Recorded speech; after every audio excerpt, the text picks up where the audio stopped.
Empezar por el principio. No puede existir nada que sirva porque no hay nadie enfermo, ¿entiendes? A partir de ahí, chao. Pero para cambiar de estado. Y paradójicamente, incluso para toda la gente que está trabajando con Hammer, no solamente no hay nadie enfermo, sino que no hay nadie que tenga un DHS que esté enfermo.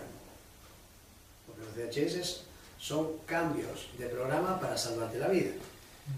Así que todos los DHS que tengas son para potenciarte, ¿okay? Para resolver un tema. El único tema problemático es que los problemas, que lo que vos querés resolver es una idea, entonces no lo vas a poder resolver. Eso no se resuelve porque no hay nada que resolver. Pero mientras no cambie la idea, que no es lo mismo que resolver la idea, tu órgano sigue adaptado, eso está claro. ¿Adaptado es cuál es el síntoma? En cualquiera de los dos casos está adaptado. Tenemos 4 fases de adaptación, una simpaticotónica y en vagotonía 3 fases. Entonces, mientras vos no salgas de todo eso, estarás jugando con las fases, dándole vuelta al huevo, ¿entiendes? De esas 4 fases.